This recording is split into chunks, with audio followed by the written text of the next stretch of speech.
Ang nag-iisang tao sa buhay mo na hinding-hindi mapapagod na intindihin, alagaan at mahalin ka, laging nandyan kahit talikuran mo siya. Patuloy at patuloy kang mamahalin. Binabati ko po pala lahat ng tatay dito sa mundo. Happy Father's Day po sa ating lahat mga idol. Tara mga idol, samahan niyo po ulit ako ngayong araw sa mga ganap sa aming buhay. Bago po pala natin simulan ang araw na to, kape-kape muna po tayo. Narito po pala kami sa aming pwesto. Dahil nga Father's Day ngayon ay nagpaplano si Mrs. kung ano daw ba ang gusto ko, kung kakain daw ba kami sa labas. Sabi ko naman, ikaw lang sapat na. Ay! Eh sabi ko nga, wag na gumastos pa dahil magka-college na yung kuya namin. At napag-usapan nga namin yung kubo kapag umuulan sobrang putik sa hagdanan. Wag na tayong kumain sa labas. Ipunin mo na lang yung pera para sa extension ng kubo natin. Magluluto na lang ako ng ulam natin sa bahay tapos doon tayo matulog. Goods na sa akin yun. Matauhan pa yung bahay natin. Tapos estimate ko na rin yung materyales na kakailanganin sa kubo natin. At ayan nga mga idol, hindi ko inaasahan. May pasorpresa sa akin yung bunso kong lalaki. May pa-unboxing pa siyang nalalaman. O di ba? Isang pares ng Alfonso. Langya, ito pala yung tira namin ni Mrs. nung nakaraan. Kaya pala hinahanap ko, hindi ko mahanap. Tinago na pala niya. Pero thank you pa rin sa anak ko dahil kahit papano ay nag-effort siya. At dahil tapos na kami magkape ni Mrs. ay agad ko nang kinuha at nilinisan yung kutsikal namin. Binabahayan na nga yan ng mga itim na langga mga idol, kaya tamang linis at punas na muna ako. At pagkatapos ko nga linisan ay nagpasama na ako sa panganay kong anak na isampa yung kama na nabili ni Mrs. Tamang tama nga at ilalagay namin ito sa terrace ng bahay namin. Pagkatapos na nga namin mailagay yung mga gamit sa kotsekel namin mga idol, ay agad na rin kaming umalis dahil magtatanghali na at medyo malayo-layo ang biyahe. Nagpaiwan nga muna si Mrs. dahil magtitinda pa daw siya. Sayang naman kasi dahil linggo ngayon, marami ang customer. Susunod na lang daw siya mamayang hapon. By the way po pala mga idol, baka matanong po ninyo, itong pwesto po namin ay located po ito sa Nangkayasan, Urdaneta. Tapos yung bahay po namin is sa May Lunak, Malasiki po siya. Mga siguro mga 20 to 25 kilometers yung layo niya. Ang produkto po pala namin na binebenta mga idol, mga dried fish, yung mga bagoong, yung mga pusit, yung mga danggit, mga ganun po. Baka gusto nyo pong mag-order mga idol, baka naman. Mag-PM lang po kayo sa akin pag gusto nyo mag-order. Habang nagmamaneho nga ako dyan mga idol, ay nag-iisip ako kung anong lulutuin kong ulam. Mabuti nga't nag-suggest tong tatlo kong anak. Adobo daw na baboy ang lulutuin ko. Napurga na daw sila sa kakagulay ko. At dahil nga nakita ko na naman tong kursonada kong chopping board, tuwing nga daan ako dito ay napapatingin talaga ako. Kaya bibilin ko na ito. Total, Father's Day naman. Ang sarap kasi mag-slice kapag medyo malaki-laki yung chopping board. Ano na nga ba ang Tagalog nito? Nako, nakalimutan ko na. Pa-comment naman sa baba mga idol. At ayan nga at namimili ako ng maganda-ganda. Gusto ko kasi yung smooth ang gaspang magkabilaan. 150 pesos nga po pala ang bili ko dito mga idol. Para sa akin, mura na ito sa 150 pesos. Nakalimutan ko nga lang itanong kung anong klaseng kahoy ito. Kayo ba mga idol, anong gamit yung chopping board? Plastic ba o kahoy? O siya, biyahe ulit po kami mga idol. Dito na po pala yung suki kong bilihan ng bagong kate ng mga baboy mga idol. Pinili ko nga dyan yung mga maninipis lang ang taba, pang adobo daw sabi nung mga anak ko. Mahigit 1 kilo po pala yan mga idol. At habang chinachap yung pinili kong baboy, parang gustong magpabili nitong kalahating ulo ng kambing. Mukhang masarap ata ito sa bawan, sinampalukan ba. Tapos iulam sa Alfonso, alam na.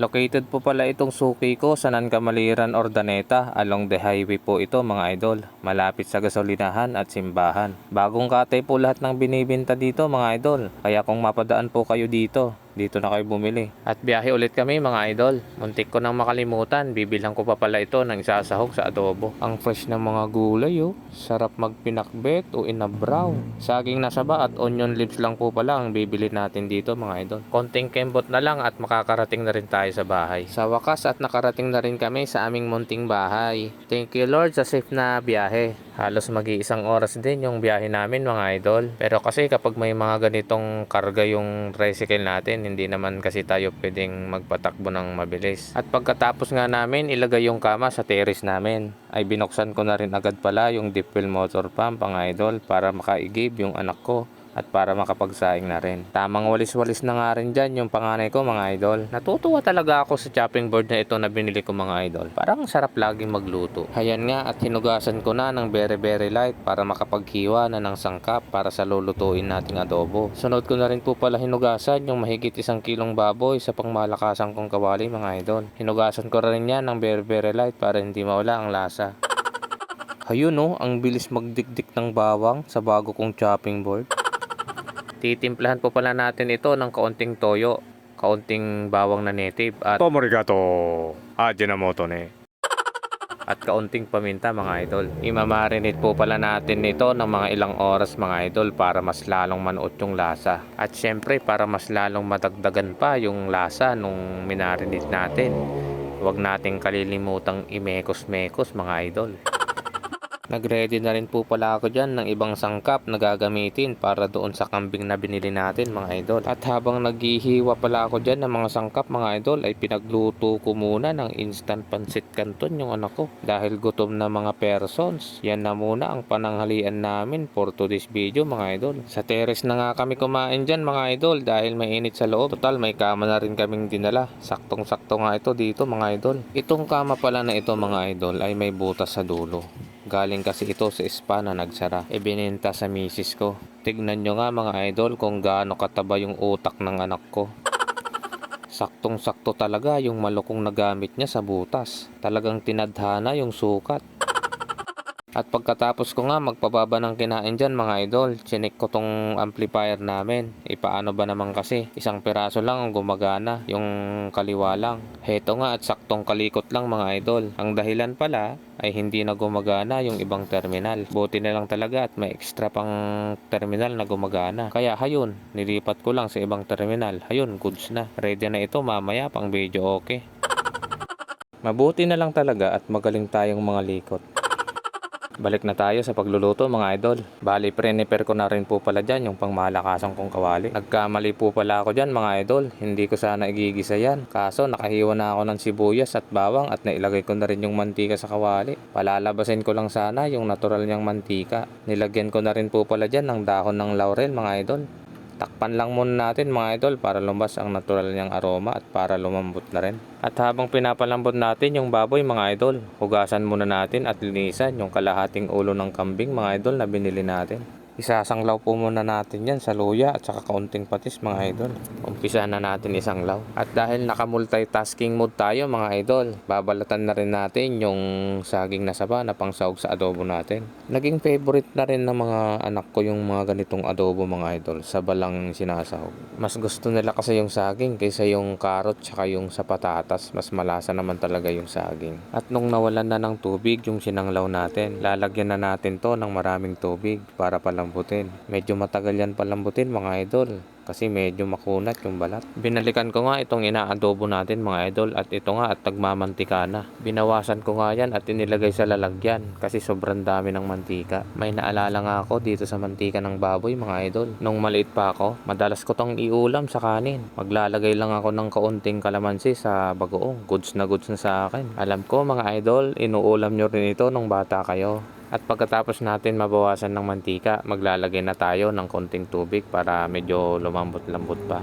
At dahil may pumunta dito sa bahay na magpapagawa ng laptop, mabuti na lang at minor problem lang. Sobrang luwag lang pala nung tornilyo, kaya hindi nagko-contact yung power button. At dahil nabuksan na nga rin natin yung laptop, dinamay ko na rin, nilinisan kasi sobrang kapal ng mga alikabok doon sa loob. Hindi ko na nga nabidyuhan yung ginawa ko sa laptop mga idol dahil naka-multitasking mode tayo sa sobrang dami nating ginagawa. O diba, kumita tayo ng 200 pesos in 20 minutes. O diba, saan ka pa? Nakaluto ka na, kumita ka pa, di mapapasana all ka na lang. Shout out po pala kay Ma'am Dati Zamora. Maraming salamat po sa pag-refer sa akin. Maraming salamat po sa tiwala. At dahil malambot na yung adobo natin mga idol, ilalagay na natin yung saging na saba. Nilagyan ko na rin po pala dyan ng oyster sauce, 2 piraso po yan na 60 grams. At yung pambalansin natin sa lasa mga idol, kaunting asukal. At kaunting Tomorigato, Ajinomoto ne.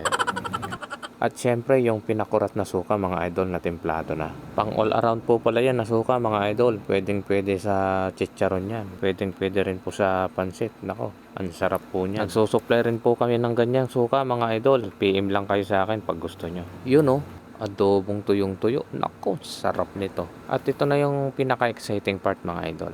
Siyempre, titikman natin ito kung pasok na ba ito sa ating panglasa. Yun oh, saktong-sakto yung tamis at asim mga idol. Napakaswabe ng lasa. At dahil all goods na mga idol, ilalagay na natin yung pang finale natin. Dagdag aroma rin yan mga idol, onion leaves. Shout out po pala sa lahat ng nanonood at nag-share ng mga videos ko. Maraming salamat po sa walang sawang suporta mga idol.